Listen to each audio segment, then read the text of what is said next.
Well, hey there, Weisenborn 7th graders. My name is Miss Brooke, and I introduced myself to some of you last week.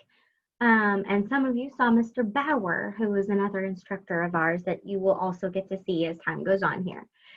Um, I just wanted to tell you guys, thanks so much for helping us get our surveys done and for doing all of those. We appreciate you taking your time to fill those out and getting all that accomplished. That really helps us with all of our data, like we explained last week. It helps us to be able to keep serving you guys. It helps us to be able to keep coming back and doing all these fun things together.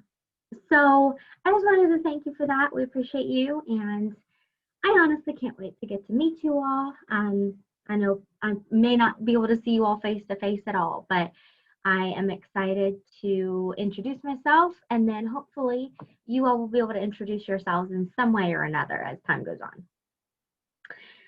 So as I said, my name is Miss Brooke. My last name is Weirig. Oh, I guess that's backwards. Oh well, fail. That didn't really work very well, but that's okay.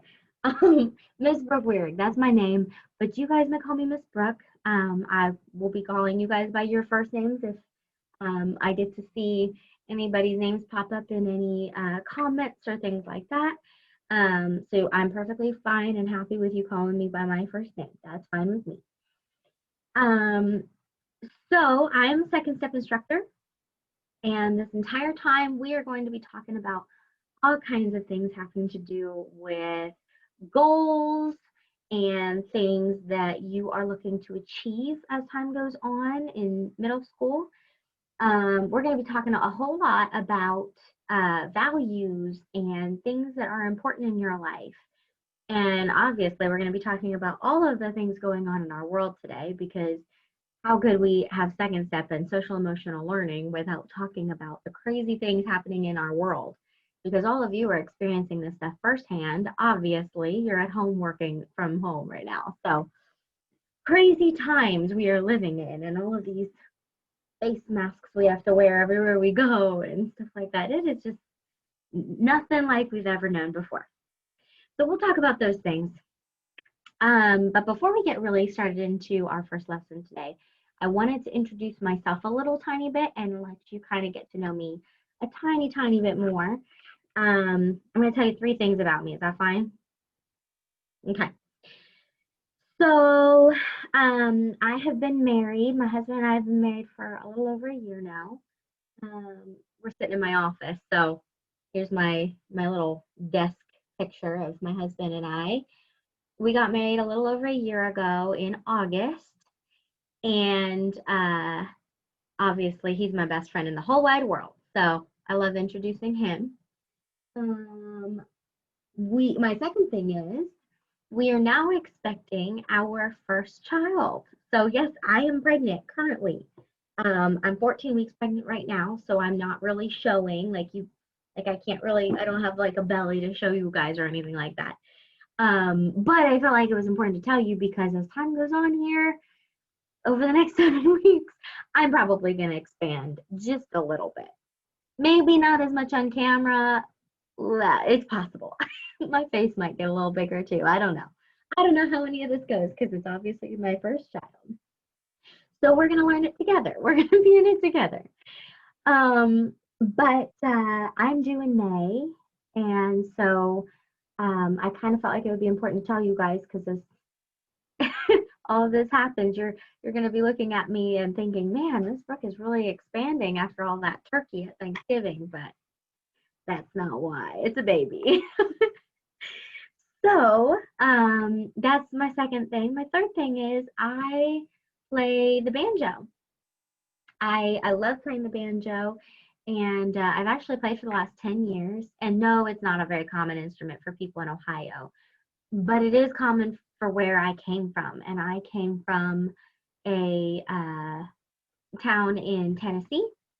And Tennessee is very commonly used to playing the banjo and things like that. So I love playing that. I like playing it with things even other than country music. So it's just a fun and happy instrument for me. So those are my 3 things. I would love to know about something, at least maybe one thing that you can think of about you. Maybe it's something unique. Maybe you've got a hidden talent. Maybe you've got a huge family. Maybe you have a lot of animals, or tell me something, okay? Just something. Um, Comment down below. This is going to be posted on our YouTube channel. So um, comment down below in the comment section and tell me at least one thing about you. Make sure that you put your name in there so that I know who you are. And that way I can hear some little feedback from you guys, because otherwise I don't get any interaction with you all, and I really, really love that, and I missed it. So if you can tell me a little something about you, that'd be awesome. I would love to hear it. But as we are moving on here today, let me get started into our very first lesson and see if I can.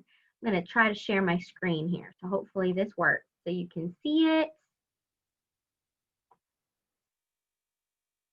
Here we go. Hopefully you all can see that. And I'm going to get this video started, and I want you all to just be thinking about who maybe you can connect with in this video. Maybe there are some kids that are just like you, starting off in middle school. Maybe you don't connect here. Maybe there are other things that you were feeling. But that's fine. I want you to just kind of be introspective. Think about the inside of yourself. When I first started middle school, I was really nervous about kind of the friend group and how people would kind of act. Well, I think I was really affected by lots of media of what I had seen of what it would be like. So I think I was scared of all the normal things, you know, being late for class, getting lost on campus, not being able to open my locker. I sort of expected it to be a really impersonal kind of whatever, teachers looking down on students and hardly even knowing them. I mean, I was nervous that they would be cold and that they would not like have relationships with their students in any way.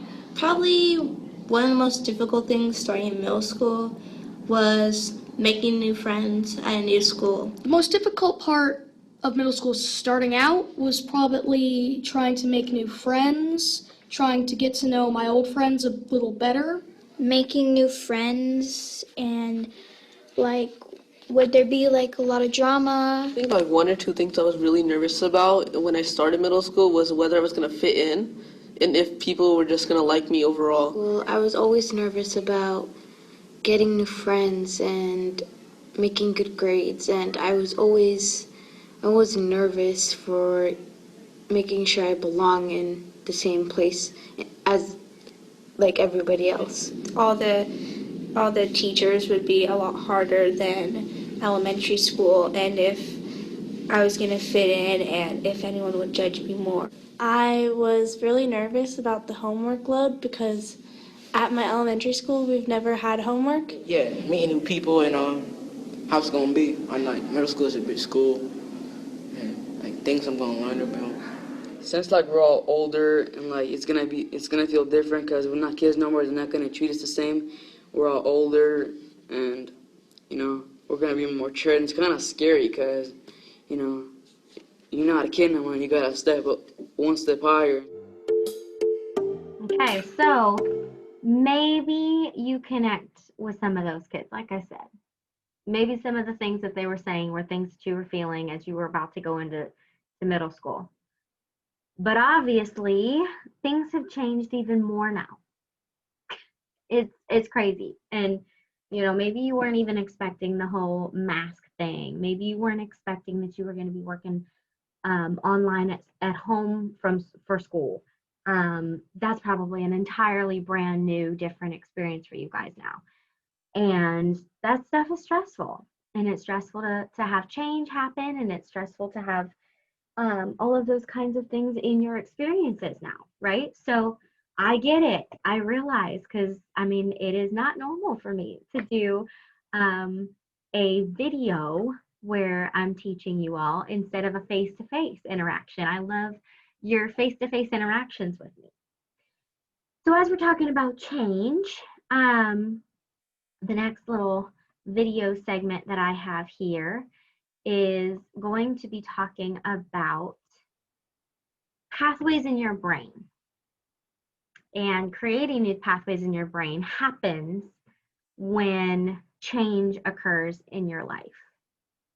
So when you guys are dealing with a brand new experience that you've never had before, or you are trying something new, or you're meeting a new person, all of those pathways in your brain are connecting and creating new ones and connecting with something else that might have been connected in your brain, right? So all of that is happening, and we're gonna kind of talk it through and see what might happen in your brain as time goes on with change. So what do you think might be one thing you've worked hard to get better at? Can you think of anything? What did you do to get better at that thing? One thing you've worked hard to get better at.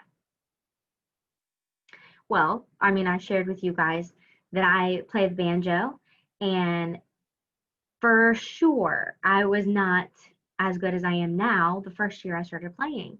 I worked very hard to get better at that, and wanted to be able to play in front of people, and wanted to be able to, not feel insecure or nervous in front of people playing. So I made sure to practice, right? To practice it, to learn the different chords that it took to play it. There are different strum patterns and all of the things involved. That's my experience. Maybe you have a different experience. Maybe you like to play video games, and you maybe weren't really, really good at the video game that you play at first. But as time went on and you really practiced, or you really played it more often, or, whatever, you got better over time, right? Maybe some of you are in sports, and the same principle goes for that. So those kinds of things happen. But what do you think happens in your brain when you're working hard to get better at something? Stuff happens. Let's learn about it. Let's talk it through. Maybe you've never heard of these things. Maybe you've learned about it in science class already. But these things are really cool to see it. Can you see those cool neural pathways connecting with the little electrical connection? That stuff is so cool to me. That's really happening in your brain as you're experiencing new things and you're changing and things are going on. What does it mean to grow your brain? When we're learning something new, our brains go through physical changes. So a neuron, we know what those are, right? You learned them in science class, hopefully. A neuron is a cell, right, that sends and receives signals in your brain. So it's sending signals in your brain as things are going on, and you're learning something new, and it's sending another signal to another spot, which is exactly what's going on here. Neural pathway. A neural pathway is a connection of neurons that forms when you repeat an action or a thought. So if you think about it, when you're repeating something over and over and over again, for example, some of you who are in sports, you have to go to the gym to get stronger, to throw the ball harder, or to jump higher, or to do whatever, right? So as those things are happening, you are literally, the neuron, first off, is sending a signal to your brain that something new is occurring, right? Something new has happened that maybe you have never experienced this thing before, okay? Then the neural pathway is sending a signal to something else saying, oh, by the time you've done it once or twice, and then 3 times, and then 4 times, and then 5 times, and then 20 million times, right? Now you're getting better at it as you've practiced it, and your brain is used to doing that thing over and over and over and over and over again, okay? It's formed a connection in your neurons, a repeated action, okay? Or it can be a thought too. Kind of cool, huh? So strengthening the neural pathways in your brain, how does that happen? When they're connecting and those little neurons are connecting like this, if you see in the picture, the more we try new and challenging things, the more neural pathways we're making in our brain as we're trying new things, seeing new things. Maybe you've gone to a new place for vacation and you're experiencing something brand new and you're just taking all of this in, right? It is all brand new neural pathways you're creating in your brain. Did you know that you're doing that? Isn't that crazy to think about? The more you practice something, the stronger and faster the pathways become in your brain. So, what kinds of things do you think you have practiced getting better at this week? Maybe it was something like school. Maybe you haven't been really, really good at math back in elementary school, okay? But all of a sudden, you have this really awesome teacher in 7th grade, and your 7th grade math teacher is making everything come alive to you, and all of a sudden, you're practicing it a lot more, and your brain is getting more and more used to that subject and working that way and seeing those things, that it's getting stronger and faster the more it's experiencing those math skills, right? So you're getting better at math this year. Maybe not math, maybe something else. Obviously, I would love to get better at math myself. I'm not I'm not a very skilled math person, but I am skilled in English. And that was something for me that my brain had a lot of practice with, and it got stronger and faster and better every single time. So let's watch this video and see what goes on in the brain. This is really cool, you guys. Pay attention because this is a really cool video. I personally love this one.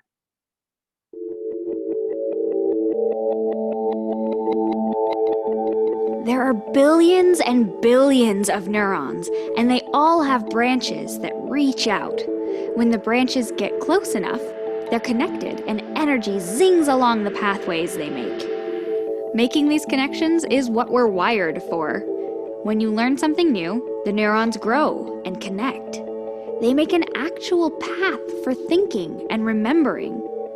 The more work you do, like trying new things and pushing yourself to ask questions, and even failing at stuff and trying again, the more connections and paths you make. That's how you learn to do things. That's how you grow your brain. So does that make a little tiny bit more sense after what we just talked about? Let's see. We may not be able to fully discuss this because obviously I can't get any feedback from you all, but what are some things mentioned in that video that you could do to grow your brain? The girl with the guitar, she was practicing a new song and she played it wrong first, and then she grew a pathway in her brain. Did you see that little ding? She grew a pathway in her brain, and then boom, suddenly she could do the piece way better. Awesome, right? It happened. So as you are growing and as you guys are learning and shaping and all these things, suddenly you're growing all these pathways and you're being able to do things way better. Have any of you young men noticed that you are better at basketball this year than maybe you were last year? Or maybe you're a football player and you've realized suddenly, whoa, I'm way better at football this year. I suddenly exploded in understanding on how to catch the ball better or throw the ball better, or some of you girls, maybe you're playing other sports, or you're learning how to do music, and suddenly your brain just exploded with all of this knowledge and you're able to play this musical instrument so much better, or whatever the case. That is because suddenly your brain is growing for you, and it is channeling and connecting those neural pathways together to make it easier and stronger for your brain to get those things that you've already tried once before, right? So, as we've been talking today, I'm going to stop sharing my screen. As we've been talking today about these things, I know, because it wasn't that long ago that we were that I was in middle school, and it's been a little while, but it wasn't that long ago, I remember. And it's hard sometimes when you are growing and changing, and you guys' bodies are changing, and your brain is growing, and your interests are changing, and your likes and dislikes, and the things you like to eat before are not the things you like to eat anymore, or the things that you didn't like as a kid are suddenly things that you now like. That is part of growing and becoming an adolescent. And I don't know if you guys saw that question on the survey, but adolescent is exactly who you are right now. Okay, so somebody who is a child is not an adolescent, and somebody who's an adult is not an adult. Blah blah blah. Not an adolescent. Okay, but the between child and adult is who you are, and that is what adolescent means. Somebody who is a young teenager, pretty much, is an adolescent. Okay, so in adolescence, it's definitely hard because everything is fluctuating. Everything is changing and crazy, right? But the thing that's beautiful and the hope that you have there is that your brain is growing with you, and it's going to help you. And it is, as you practice things and you do one thing a second time and you do that one thing 3 or 4 more times, every single time you do it, it's going to be better and it's going to be easier because your brain is going to get used to doing it regularly over and over and over again. And it's going to eventually get faster and stronger for you, and you'll get better at those things. So that was our topic for today, and I hope that you all were able to participate a little bit. If you didn't already put any of your comments down below, I want to know about you guys a little bit, so remember to do that before you leave this video. And I will catch you next week. You may see me, you may see Mr. Bauer, maybe I'll even see us together, who knows. But we will catch you next week, and hopefully you all have an awesome weekend. I will see you all in the video next week, and we'll see you later. I'll catch you next time. Bye, you guys.